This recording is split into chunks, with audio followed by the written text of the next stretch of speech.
students, my name is Samapti Sinha Mahapatra and I am your zoology teacher of Chaitanya Institute.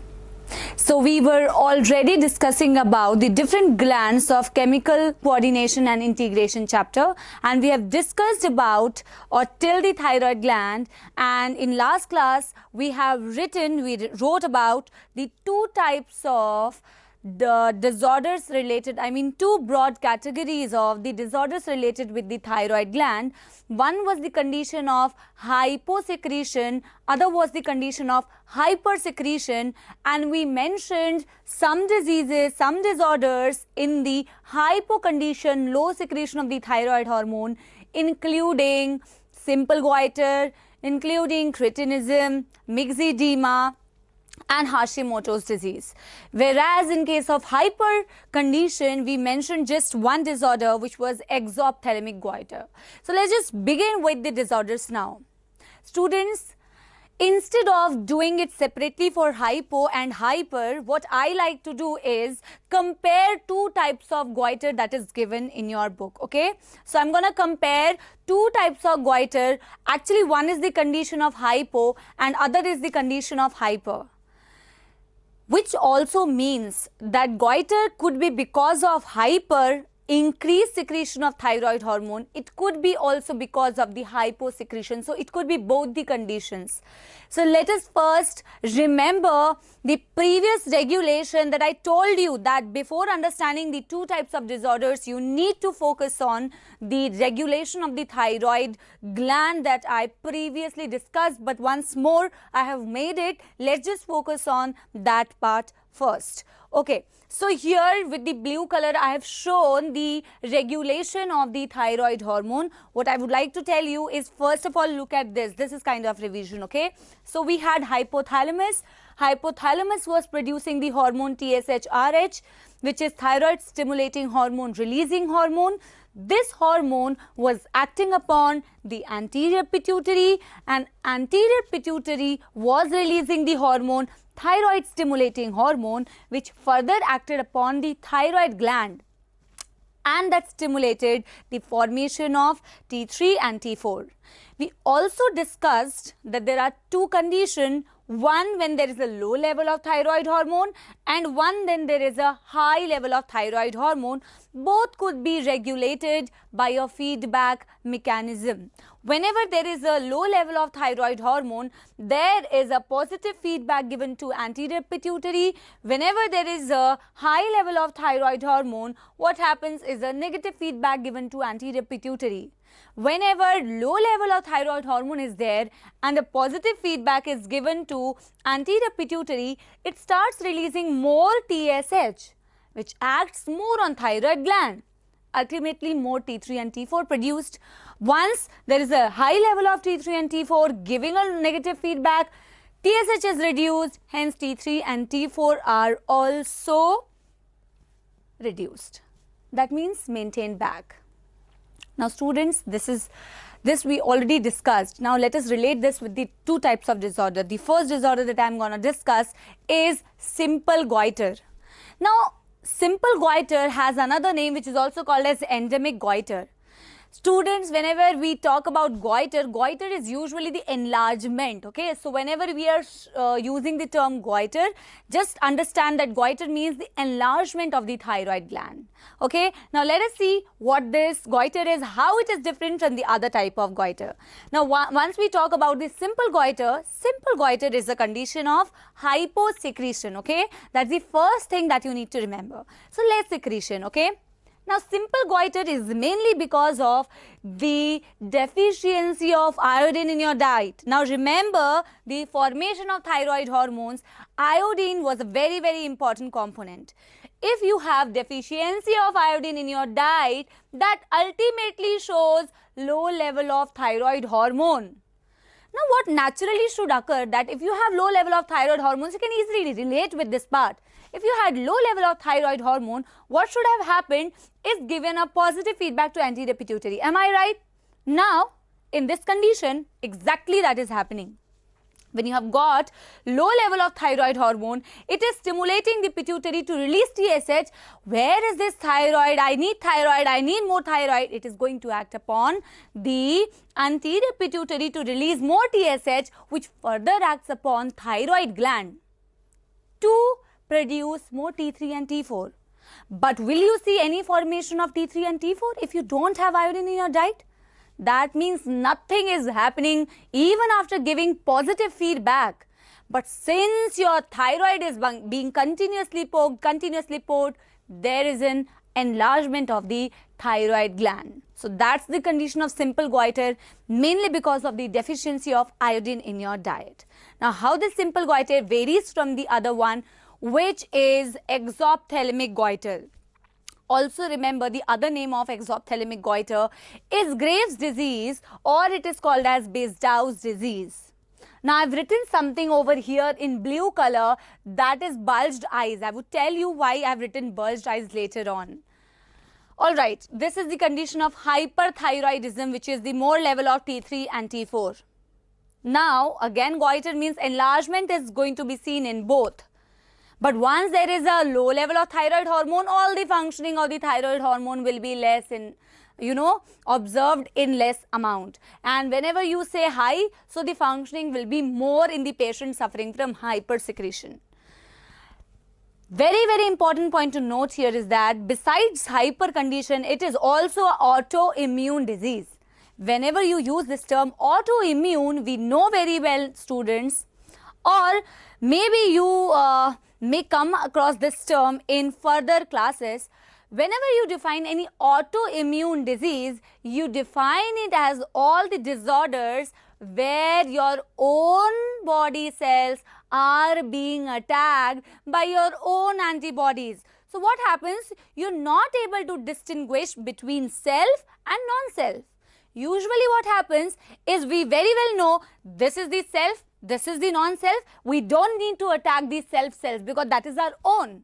But in case of autoimmune disorders, what we see, we attack our own body cells. Exactly this kind of thing is happening here. We are not able to recognize the self from the non-self. In this case, what is happening? Some antibodies are produced. Those antibodies act exactly like, or I would say they mimic, they copy, they mimic the action of TSH. When they mimic the action of TSH, you should know that what is the function of TSH? TSH function is to act upon the thyroid gland. And when it is mimicking like TSH, it is going to act upon the thyroid gland to produce more T3 and T4. So, your T3 and T4 level are rising. Now, once your T3 and T4 level are rising in your body, there should be a negative feedback given. Here, if the T3 and T4 level are rising, you will definitely give a negative feedback to anterior pituitary. But students, the problem is, who is going to give a negative feedback to this TSH? This TSH, which is the antibodies, which is mimicking the action, these antibodies, they will receive no negative feedback.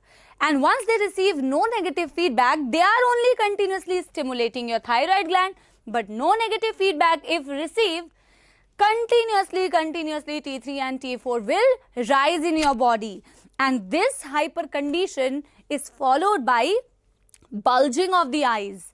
And since the eyes are bulged out also because of the accumulation of certain fluid, that accumulation of certain fluid is called as edema. So when the edema or the swelling is taking place, the accumulation of fluid is taking place, which is edema, the eyes are bulged out. That is the condition of exophthalmic goiter. So I hope you are clear with both of this. Now we are going to begin with the next conditions, 3 conditions of hyposecretion. Alright, let's look at the further disorders related with the thyroid hormone. So I have written the next disorder, cretinism. Also, I would want you to compare this cretinism with the other one, which is, okay, on this way, myxedema, okay. So compare these two. Both are the condition of hyposecretion of thyroid hormone. Even the cretinism is hyposecretion, even the myxedema is hyposecretion, that is the less secretion of thyroid hormone. But just like, do you remember growth hormone? One was like, if you say hypersecretion, one was hypersecretion before puberty, one was hypersecretion after puberty. Gigantism, you remember? Exactly in the same way, we are talking about cretinism and myxedema. When I say cretinism, it is the less secretion, hyposecretion of thyroid hormone seen usually during pregnancy or during the childhood, say before puberty. But once I say myxedema, which is also called as Gall's disease, this myxedema is a condition which is seen after puberty. Okay, I'm comparing both. One during childhood or pregnancy, before puberty, one is after puberty. Now, talking about cretinism, it is having these many symptoms, okay? So, you just need to remember all these symptoms, students. Now, once we say that the child is suffering from cretinism, it is having low level of thyroid hormone. Just remind the functions of the thyroid hormone and relate it with it. If you have low level of thyroid hormone, BMR is low, the heart rate will be low, the body temperature will be low. Since it is very much important for physical and mental development, even the skeletal growth, what happens, the skeletal growth is also adversely affected. The mentally retardation will be seen. I have also written, shows mental retardation. The child is going to have low intelligent quotient, IQ will be low. Also, deaf mutism is seen because the tissues are not properly developed, so unable to speak, unable to hear anything. Abnormal skin is seen as well as in the child suffering from cretinism. So, thyroid hormone functioning, it is totally reduced in this type of child. Now, talking about myxedema, first thing is that both are hypoconditions. So, few symptoms you will see same in both, like the myxedema patients are also having low BMR, they also have low body temperature, they have a reduced or decreased alertness. They are not mentally retarded because already before puberty, lot of thyroid hormone has been already released. So, not mentally retarded like cretinism, but definitely will have lack of alertness. They gain weight very easily, but the most important is swelling or edema. Why? Because you can look at the name, mixed edema itself has this term edema, and once you say edema, that means the puffiness all over the face, all over the body, there would be a certain swelling, puffiness because of the accumulation of fluid. So, that is seen in case of the patients of myxedema. Just remember one more disorder, the points that I have mentioned, that is more than sufficient, all right? And that I am talking about Hashimoto's disease. Quite a, in Hindi I would say Atrangi name. So, it is having Hashimoto disease, that's the name, and it's autoimmune thyroiditis, inflammation of the thyroid gland. Now, in case of this, again, autoimmune, you're attacking your own body cells. What happens is antibodies start attacking the thyroid gland. Thyroid cells are attacked. There is a low level of thyroid hormone seen. And students, symptoms will be all related with the low level of thyroid hormone. So, these are the disorders which you need to understand in brief. That completes your thyroid gland. Now, students, let's start with the another gland which is located. So, I've told you the location already, but that's fine because the name itself is going to tell you about the location. Yes, I'm talking about parathyroid gland. And as the name suggests, parathyroid is because it is located behind the thyroid gland. Location of thyroid was over your trachea ventrally, and behind that you have 4 small parathyroid glands. So, the location is already clear. When you are talking about the origin of the parathyroid gland, it's the same like thyroid, endodermal origin. Alright, the parathyroid gland is a small gland and it consists of 2 types of cells. One is the oxyphil cells and other is the chief cells. The oxyphil cells are the large size cells with unknown function, whereas the chief cells are the small size cells which is responsible for the production of the hormone of parathyroid gland, which in short is termed as PTH. When you look at the abbreviation of the PTH, we say that it's a parathormone, and parathormone is also known as Colles hormone. Alright, now students, I have written it as that PTH is a hypercalcemic hormone. Are you remembering something like TCT, like calcitonin? Calcitonin is actually a hormone that was responsible for reducing, lowering the blood calcium level. But students, when you talk about parathormone, since it is hypercalcemic, it increases the blood calcium level. How is it going to increase the blood calcium level? Do you remember how the blood calcium level was reduced? How the blood calcium level was reduced? That was with the help of TCT, calcitonin. That was taking up all the calcium from the blood and depositing it over the bones. Exactly opposite.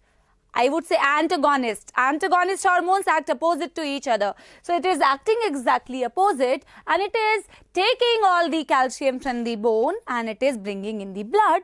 Hence the blood calcium level rises.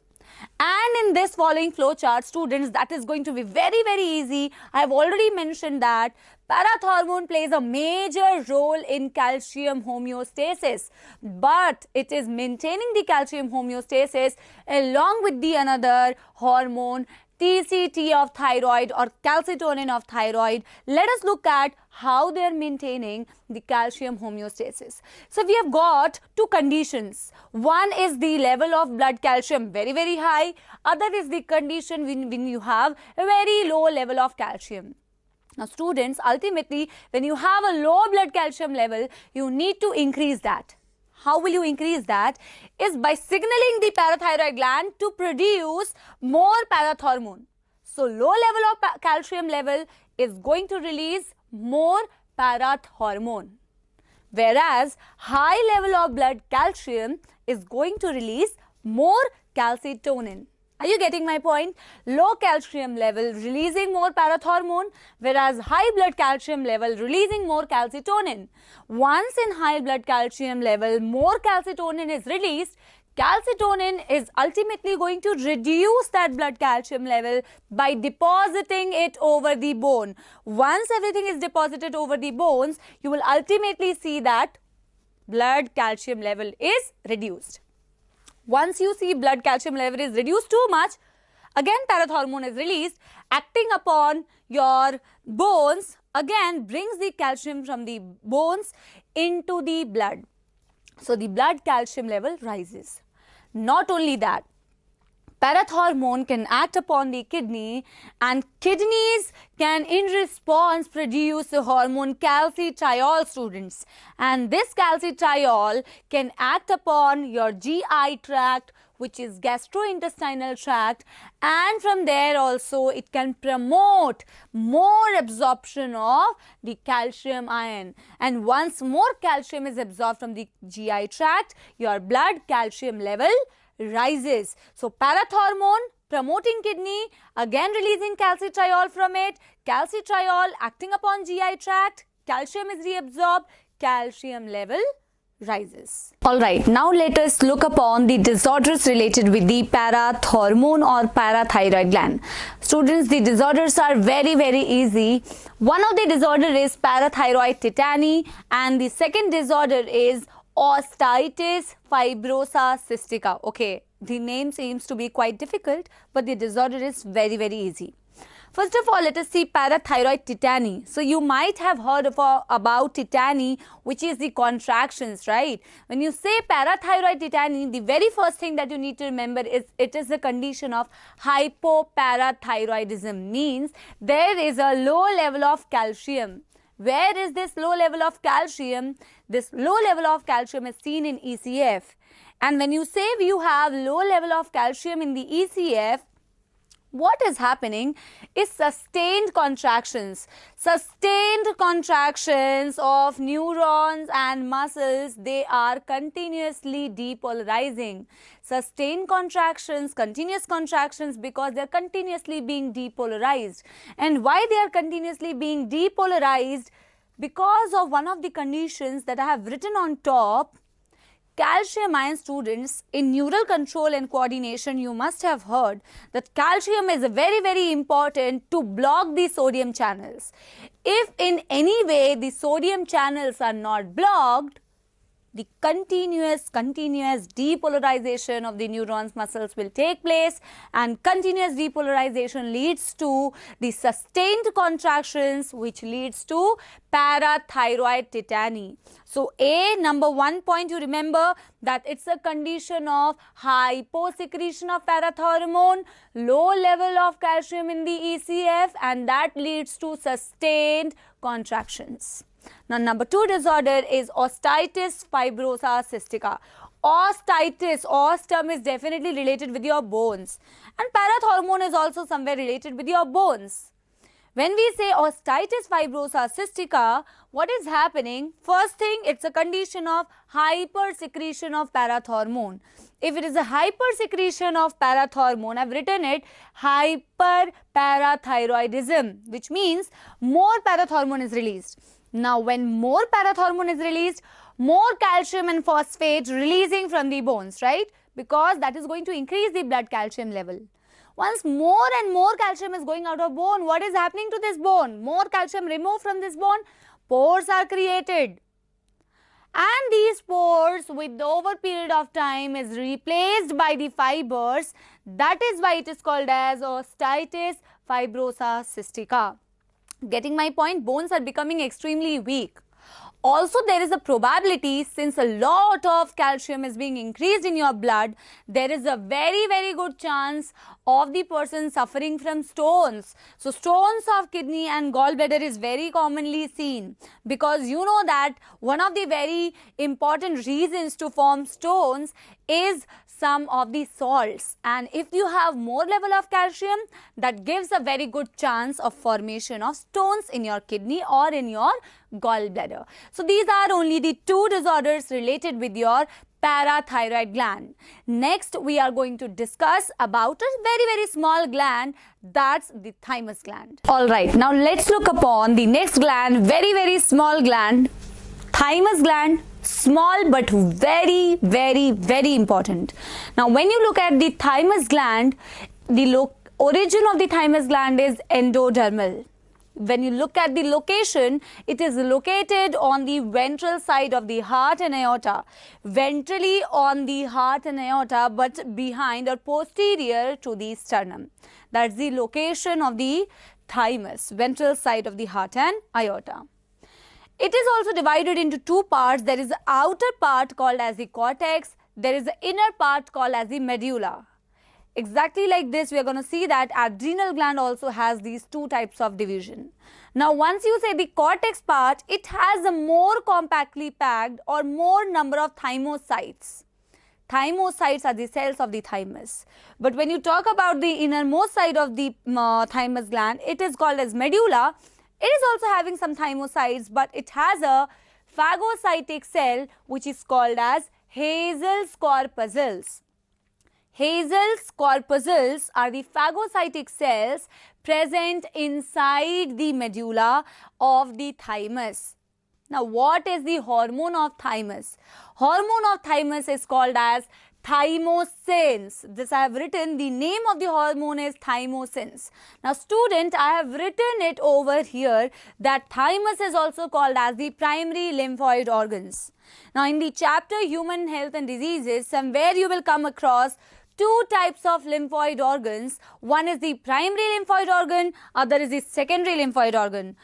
For now, you might not have any information regarding the primary lymphoid organs. So, what I would want you to remember is that first, thymus is a primary lymphoid organ, and second, that primary lymphoid organs are all those organs where there is a production and maturation of the lymphocytes. So, this is the part where the lymphocytes are produced as well as matured. So, lymphocytes will be produced and will be matured in the part called as the primary lymphoid organs. Correct? So, thymus is a primary lymphoid organ. Now talking about the hormone thymosin, what role it has got? Number one, it is helping in the differentiation of the T lymphocytes. And it helps in T lymphocytes, which you already know. T lymphocytes are very, very important to provide you with immunity. But the type of immunity that the T lymphocytes provide you with, remember, it is called as cell-mediated immunity. When you look at the second function of the thymosin, it helps in the production of the antibodies, and production of the antibodies, which is the second function of the thymosin, is related with the immunity, which is called as humoral immunity. So helping in the differentiation of the T lymphocytes, thus providing with the cell-mediated immunity. Helping in the production of antibodies, so thus providing you with humoral immunity. So overall, thymosin has a role in immunity, the defense system of the body. So if you have well-functioning thymus, you have a very good immunity power. But students, what happens is this is the only gland with age, it is the only gland that reduces in size, that shrinks. I have mentioned in a note that shrinking of the thymus is seen with age. If it shrinks down, if it is reduced in size, what is going to happen? Your immunity is going to be weaker. And that's the reason older people tend to have a weaker immunity. So if I conclude, thymus, very, very important for providing you with cell-mediated immunity, differentiating the T lymphocytes, helping in the formation of antibodies, thus providing you with humoral immunity, overall helping in providing you with immunity. So that's all for today's lecture. We are done with the thymus gland, and in the next class we are going to discuss about the next gland, which is adrenal gland. Till there, please stay healthy and stay happy. Bye bye.